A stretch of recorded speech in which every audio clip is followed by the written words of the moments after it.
soin de toi, maître. Heureuse est la mère qui t'a porté et allaité. Heureux plutôt ceux qui écoutent la parole de Dieu et qui l'observent.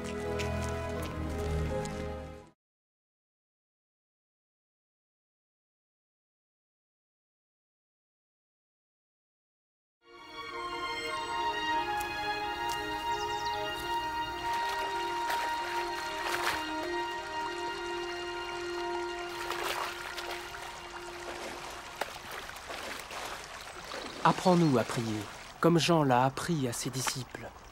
Quand vous priez, dites « Notre Père qui es aux cieux, que ton nom soit sanctifié, que ton règne vienne, que ta volonté soit faite sur la terre comme au ciel.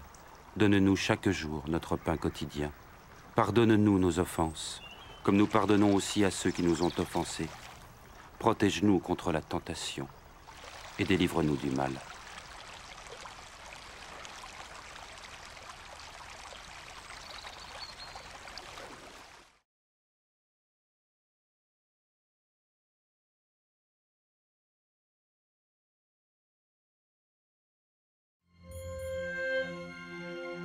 Dans les Saintes Écritures, Dieu déclare que le Messie viendrait pour être le sauveur du monde.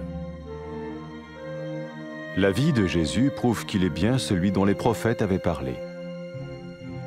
Ésaïe a prophétisé que la Vierge deviendrait enceinte et qu'elle enfanterait un fils. Des siècles plus tard, la naissance de Jésus accomplissait cette prophétie.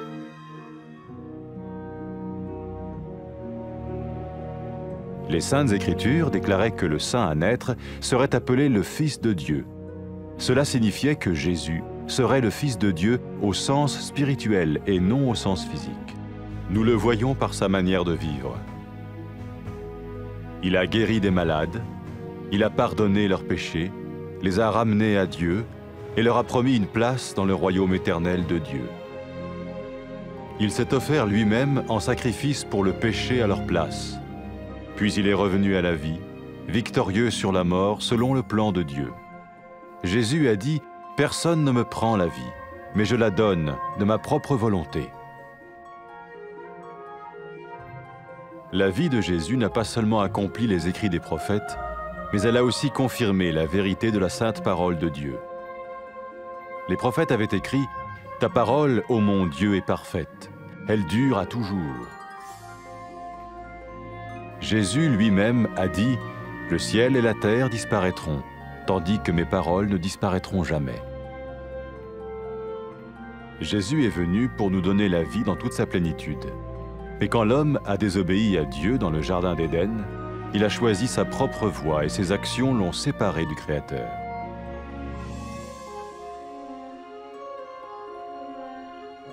Les Saintes Écritures déclarent que tous sont péchés et que le salaire que paye le péché, c'est la mort. Il s'agit de la mort spirituelle, éternelle séparation d'avec Dieu. Mais tout comme Dieu a donné un bélier pour qu'il meure à la place du fils d'Abraham, ainsi il a envoyé Jésus, le Messie, mourir à notre place. Sa vie, sa mort et sa résurrection restaurent la relation entre Dieu et tous ceux qui mettent leur confiance en lui. Maintenant, non seulement Jésus pardonne les péchés de ceux qui le suivent, mais il les sauve aussi du jugement éternel de Dieu. Ils sont sûrs d'aller au paradis et de vivre avec lui pour toujours. C'est cette vie et cette liberté de la culpabilité et du pouvoir du péché que Jésus offre à chacun aujourd'hui. Cela ne veut pas dire suivre une religion, mais choisir d'avoir foi en Jésus qui dit « Je me tiens à la porte et je frappe. Si quelqu'un entend ma voix et ouvre la porte, j'entrerai chez lui. » Cela veut dire se tourner vers Dieu et croire que Jésus vient dans nos vies pardonner nos péchés et nous rendre tels qu'il veut que nous soyons.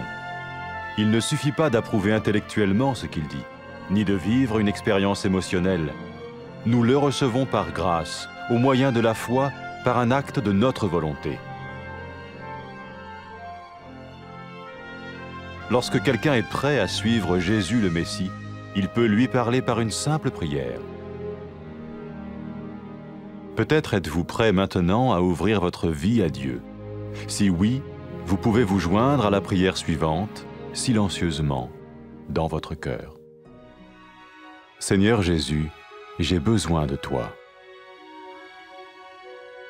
Merci d'être mort sur la croix pour mes péchés.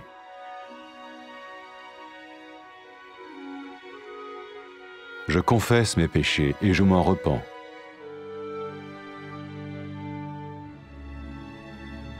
Je t'ouvre la porte de ma vie et je te reçois comme mon Sauveur et Seigneur.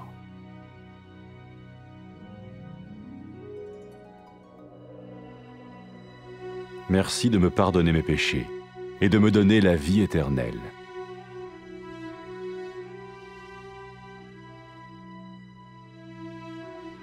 Fais de moi le genre de personne que tu veux que je sois. Maintenant que je deviens l'un de ceux qui te suivent. Amen.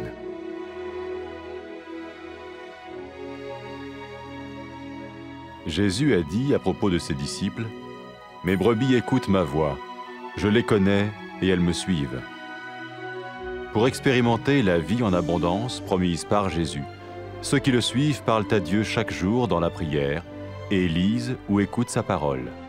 Ils parlent de lui à d'autres personnes et rencontrent régulièrement ceux qui l'aiment et le suivent. N'oubliez pas sa merveilleuse promesse. Tout pouvoir m'a été donné dans le ciel et sur la terre. Et sachez-le, je vais être avec vous tous les jours, jusqu'à la fin du monde.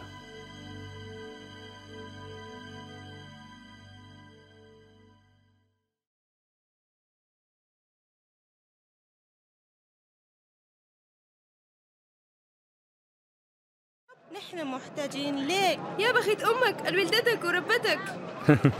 لكن يا بخت الناس اللي بيسمعوا كلام الله وبيعملوا بيه.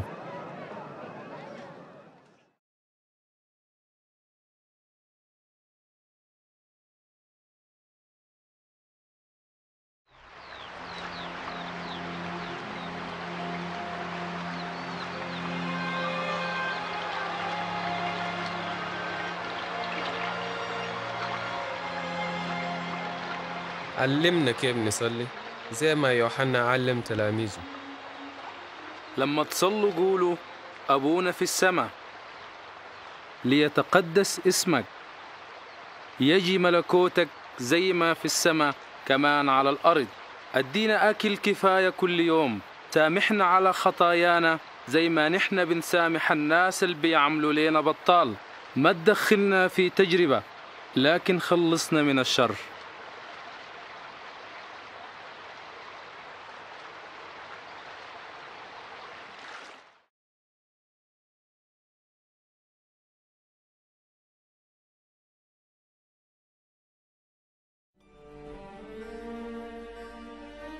الله بيقول في الكتاب المقدس إنه المسيح بيجي عشان يخلص العالم، والحياة بتاعت يسوع المسيح بتورينا إنه هو الزول اللي اتكلم عنه الأنبياء.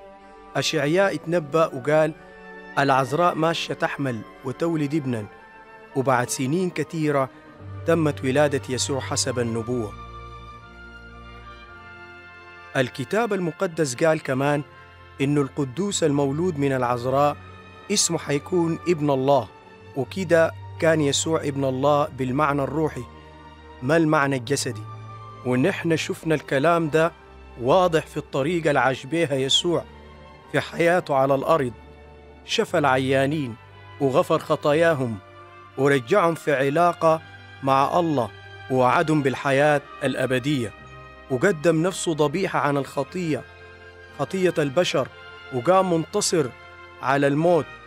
ويسوع قال ما في زول يقدر يشيل حياتي مني، لكن ممكن أنا أسلم حياتي برغبتي. ما بس النبوات اتحققت في يسوع المسيح، لكن أثبتت صحة كلمة الله المقدسة. الأنبياء قالوا كلمة الله ما فيها أي خطأ، وهي كمان أبدية. ويسوع نفسه قال السماء والأرض بينتهوا لكن كلامي ما بينتهي. يسوع جاء عشان يدينا حياة كويسة، لكن الإنسان ما سمع كلام الله لما كان في الجنة ومشى زي ما هو داير، وبالطريقة دي مشى بعيد من ربنا. الكتاب المقدس بيقول إنه الناس كلهم عملوا خطية، وعقوبة الخطية هي الموت، وده موت روحي، يعني الزول انفصل عن الله للأبد. زي ما الله أدى إبراهيم خروف ضبيحة بدل ولده، برضو الله أدانا يسوع عشان يموت بدل مننا. وبحياة يسوع وموته وقيامته الله رجع العلاقة بينه وبين كل زول بيآمن به. وبعد ده أي زول ماشي ورا يسوع ما بيغفر له الخطية وبس، لكن بينجيه من حكم الله الأبدي، وعنده مكان مضمون في الفردوس مع الله للأبد. ويسوع ذاته بيقدم لنا الليلة حياة جديدة، ويحررنا من الشعور بالذنب ومن سلطان الخطية. والحياة دي يسوع بيقدمها لكل واحد الليلة. وده ما معناه نحن ماشيين ورا دين معين، لكن علينا أن نختار أن يكون لنا إيمان بيسوع القال أنا واقف في الباب وبدوق، لو في زول سمع صوتي وفتح الباب أنا بدخل له. والكلام ده معناه نرجع لله ويكون عندنا إيمان إنه يسوع بيدخل حياتنا ويغفر لنا خطايانا ويخلينا نعيش زي ما هو داير. ما كفاية تقبل الكلام ده بعقلك بس أو بالشعور والعواطف، لكن نقبله بالنعمة بإيماننا بيسوع، وده بيتم بإرادتنا. ولما الزول يكون داير يمشي ورا يسوع يمكن يكون داير يتكلم مع الله عن طريق صلاة بسيطة. احتمال انت داير تسلم حياتك ليسوع. هسا لو انت داير يمكن تشترك معانا في الصلاة الجاية وترددها في قلبك وانت ساكت جملة جملة. يا رب يا يسوع، أنا محتاج ليك. بشكرك لأنك مت على الصليب عشان خطاياي. أنا هسا بعترف بالخطايا بتاعتي وبتوب منها، وأنا بفتح باب حياتي وأقبلك مخلصي وسيدي.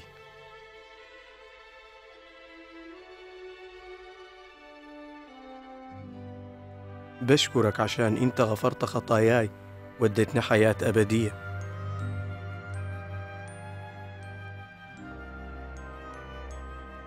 خليني أكون زي الزول اللي أنت دايره يكون، وأنا ماشي وراك. آمين. يسوع قال للناس الماشيين وراه الخرفان بتاعتي بتسمع صوتي وأنا بعرفها وهي بتمشي وراي، عشان تختبر الحياة الكويسة اللي وعدنا بها الرب يسوع المسيح للناس الماشيين وراه. اتكلم مع الله كل يوم بالصلاة، واقرأ واسمع كلامه، وكلم الناس التانيين عن يسوع، واستمر في الشركة مع المؤمنين اللي بيحبوا الله وماشيين وراه. اتذكر وعده العظيم لما قال السلطان بتاع السماء والأرض في يدي، أمشوا واعملوا تلاميذ في كل الأرض وأنا معاكم لغاية نهاية الدنيا. آمين.